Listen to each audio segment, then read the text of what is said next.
Hi everyone, this is Wan Chin here. Today we're going to do the Mother Tongue Language Assessment Review. As mentioned in mid-year review, we're going to do this. So I'm getting the PLT leaders to facilitate for me, but before that I need to set the context, hence for this video. Okay, so today's I'm going to share on where are we now, then what are some of the things share with us, the effective feedback, and what are some of the guiding questions and all that. Okay, so what are we reviewing? Basically, there are two things that we're going to review. One is the assessment mode for WA and also non-WA in P1 and P2. We'll look at that, whether it's suitable, whether it's effective, whether it's measuring the intended outcome that we want. And if there's any feedback from implementation, do feedback now so that we can work on it. And next, we're going to do on the daily work feedback. Okay, so why do we want to review? Because we want to know whether feedback is effective for teaching and learning. So whether the current feedback is sufficient or effective to help our students learn, because the whole idea about feedback is to help our students learn, right? So whatever we are doing, we have to check on that. And also whether it measures our intended learning outcome. So learn what?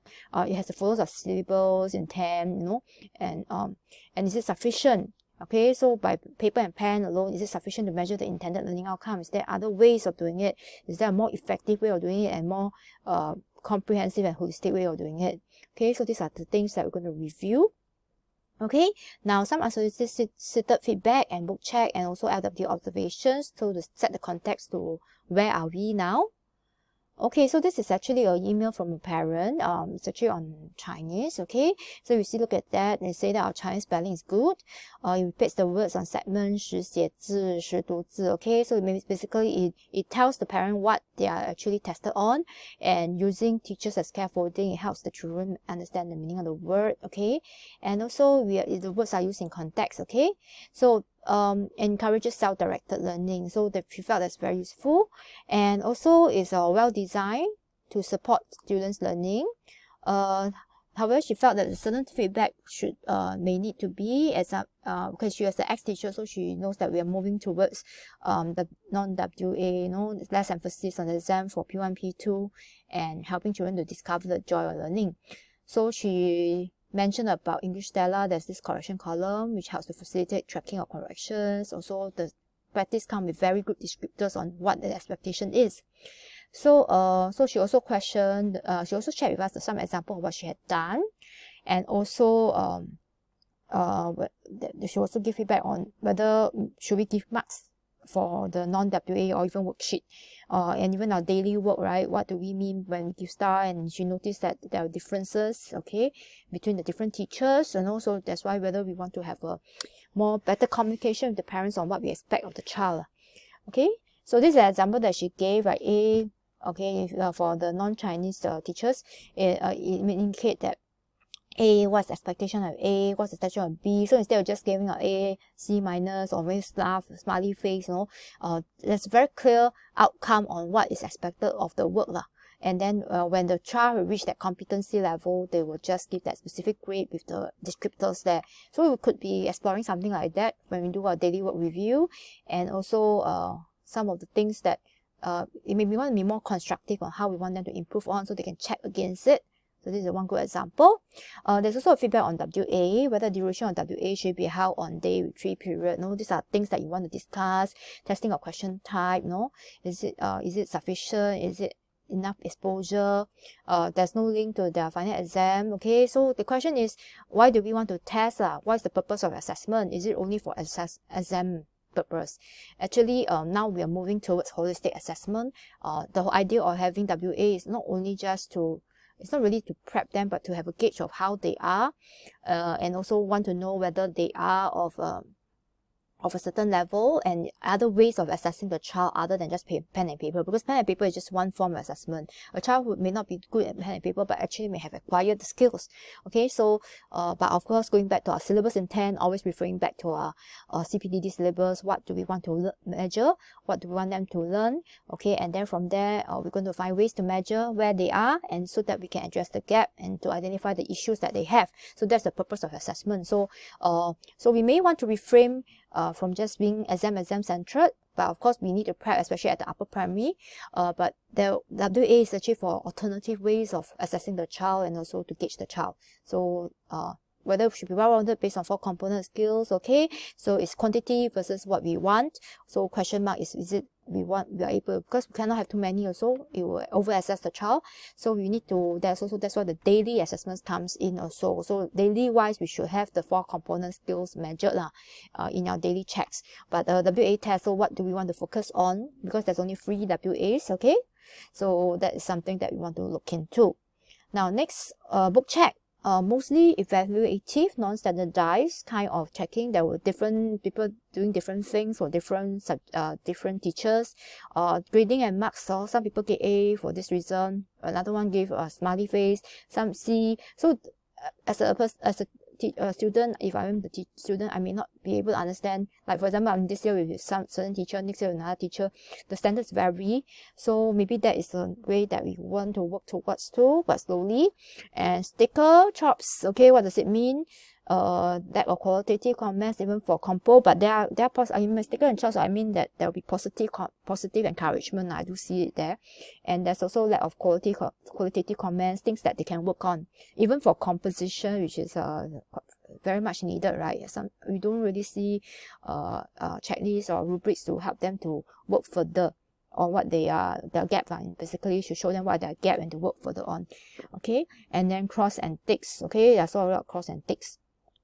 Okay, then questioning technique from LWT is observed.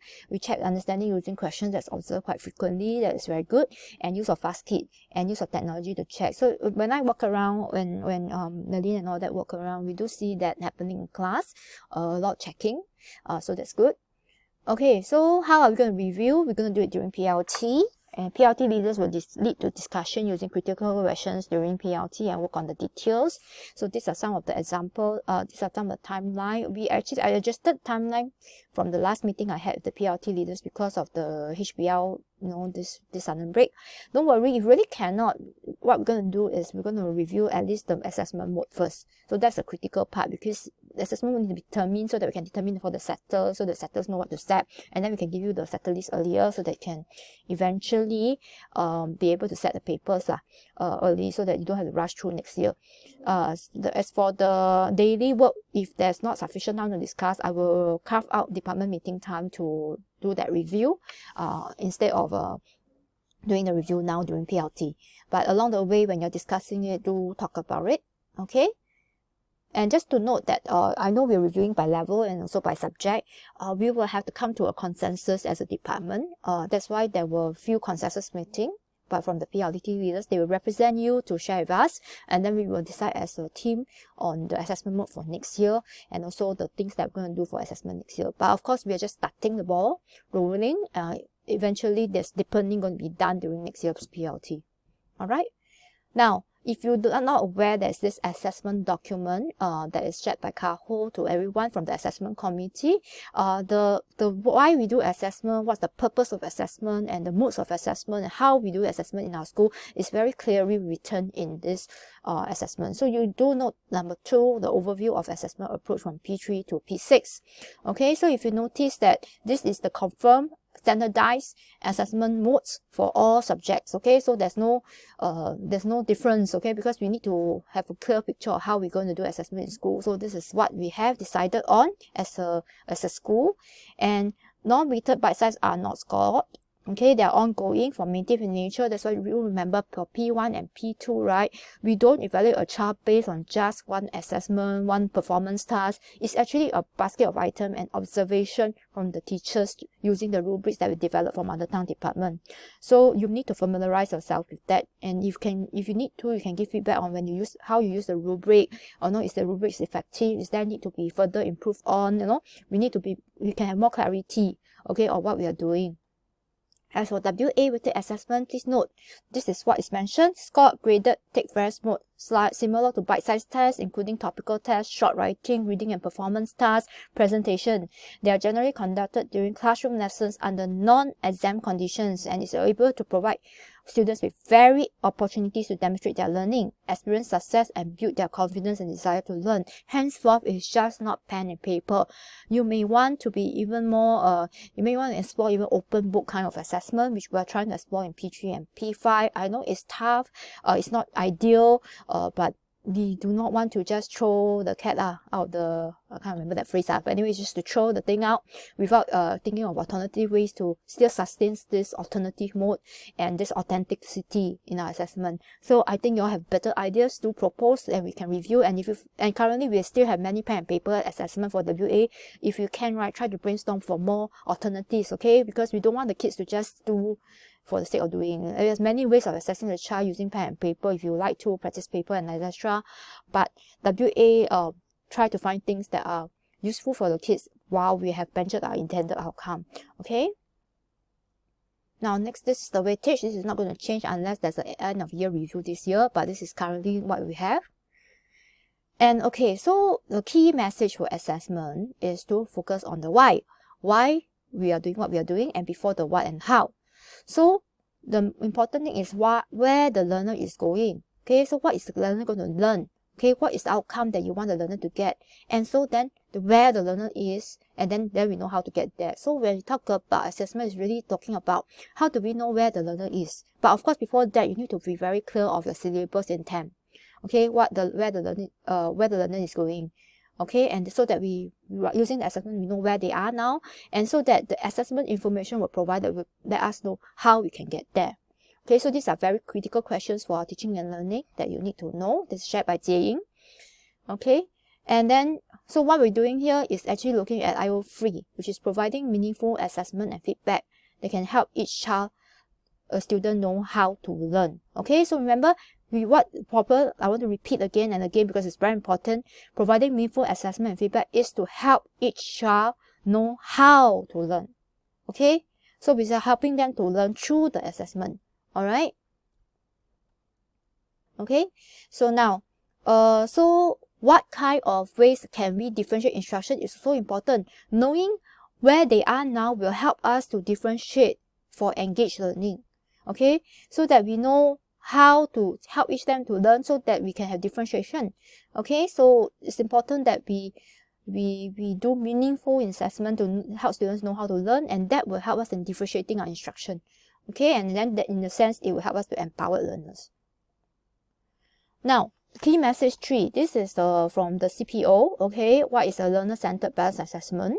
Okay, if what you have done doesn't help your student to move learning, is not formative, meaning you must help the child to learn. Okay, so what we're doing, is it summative or is it formative? Okay, so we have to think through. We still need a summative. There's a place for it, for placement, for streaming, okay, for a gauge of where the students are, but most of them should be informative to help the student move forward. Okay, so these are the 4 aspects of assessment. What's a balanced assessment?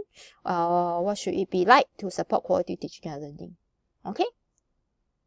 Now, okay, so we are trying to move from here, assessment for summative, to more integrated formative assessment, and eventually the actual formative assessment, so that the child can learn better. Okay, so aside from just evaluating where the child is, right, assessment is so important to help move the learners forward. And it will help us to help the child to get there. The clearer we are in our feedback, the better the student will learn. The clearer about our feedback, the better the parents understand the child, where they are, and know how to help them to move forward. So it's actually to facilitate us in our work. So it's important that aside from knowing how we can assess the child, right, how we give feedback to the child needs to be discussed. That's why one of the key questions is, how do we help the kids to know where they are, and how do we help the kids to know how to move forward? That's a very important question that we need to ask our kids. Alright, so do you look familiar? The question is, are this feedback, the ones on the left, it's just a mark, right? Okay, tidy writing. So how does this help the child to move forward? Does it help? Okay, so it didn't improve, then how? Okay, so I mean, of course, in reality terms, it will be difficult for everything we give. So that's why we must find a system like, maybe a checklist, rubrics, things like that to help to give feedback while we also maintain our sanity. I'm not asking you to do it for everything. We'll start small first. So at least for certain things like composition, we want to start with this to give constructive feedback so that the learner can move forward. So all these numbers, what does it mean? Okay, yeah, but we do follow up with the face-to-face session, right? So do we really follow up, or we just correct already, ask them to write the numbers over it. Do we really move forward, or is this a best way of doing it? Should we let the children discuss the answers before we move? So feedback may not be necessary on the surface, on the feedback black and white, but we can talk about certain things that we have already done, share practices, and then we can share as a team to help all of us to move up the level lah. So that is what we are trying to do now also. Okay, so just a general, just a quick recap, right? What is the descriptive, what's evaluative? So descriptive feedback helps learner understand it needs to do in order to improve. Of course, it will be very tough to everything must do this. So I'm not expecting that. What I was expecting is to include elements of it and important areas we help the kids to move forward. And also there will be also evaluative feedback, whether it's right and not right, done correctly and not done. Of course, after that, if we felt that, a lot of kids not doing well in this area, we give back the feed forward back, okay, and give the and help them to continue, and we close the gap after that. Okay, and also these are some of the characteristics of effective feedback shared by Jie Ying. Intended learning outcomes, specific information, occurs during learning, okay, time to act, give them time to act. It must be timely lah, cannot be like this week we do the conversation and maybe 4 weeks later then we start giving them the feedback. I understand conversation is not easy to mark lah, but we do need to talk about timeline, or how often, how frequent, often frequency of feedback is important, and all these are important. Then partial understanding, does not do the thinking for the student, limits corrective feedback. Okay, these are effective feedback. So a lot of times, do we think for the students, or do we ask them to think? Okay, now most impact on student learning. Okay, this is the most impactful. Then okay, so this is what you can just, when the PLT leaders will lead you through to discuss about this lah. Is it frequent enough? Is it timely enough? Okay, feedback is not answer, but one powerful answer. Okay, it addresses partial understanding. Okay, so this one, the PLT leaders will go into details. Okay, right. Look at this. It's another way of giving feedback. Provide feedback, clarify misconception, and feedback that move forward. All right. Okay. Find and fix your mistake. That's another that makes people think. Okay, so all these are good examples. Okay, that feedback techniques that can help in learning. You can look at this when we talk about daily feedback. Okay, does not do the thinking for the student. Okay, so again, intended learning is important. How do we be certain on what to focus our student attention to? Refer always back to CPDD guide. Refer always back to the syllabus. All right, and these are some of the success feedback and the next step feedback. Okay, I'll give you the set of slides, don't worry. Limits corrective information to amount as revised the student can act on. Okay, so evidence about achievement is elicited, blah blah blah. Okay, so this one you can go and just read. Okay, I shall not go into details. This one I think Jie Ying has shared, right? Okay, so another question that you can ask. Okay, some of the guiding questions I give you all, but you can also come up with your questions for your level yourself. Okay, I think we have. Okay, so now what we're going to do is these 2 slides are the most important slides. These are some of the key questions we have already decided as a team on what we're going to talk about. First, is the current feedback sufficient or effective to help our students learn? Is it measuring the intended learning outcome? Is it sufficient to measure the intended learning outcome? Is there an alternative method to measure intended outcome other than pen and paper? Step 1, but comes in later. Use the word and. Brainstorm first. Decide on the proposed change, write down the rationale. Note, we still need to finalize as a department. Step 3, after we confirm, I need the level to write down in the detailed assessment mode, the one that we had the summary of the assessments, how it will be carried out exactly, so that the setters can set the papers. Okay? This is for WA, and non-WA performance tasks also need to review, like whether the P1, P2 performance task is sufficient, is good, is implementable, there are problems. All these have to be resolved. The details we have to resolve by this week, this term. Okay, this one must settle by this term, because then the setters can start setting. Okay, or level reps can start editing for P1, P2. Okay, now daily feedback. This one, if there's no time during department meeting, I will work on this. Okay, is the current feedback sufficient again? Okay, measuring the intended outcome sufficient, helping our students to enjoy the learning process. Again, but comes later, and then after that we narrow down, and then maybe these strategies we can try implementing next year. It could be part of our PLT also. Okay, so these are the 2 most important slides you need to go through during PLT. Okay, that's for now. Any questions, please message me, direct to me, check with your PLT leaders. I've gone through 1 round with them. Okay, and thank you and have a nice day.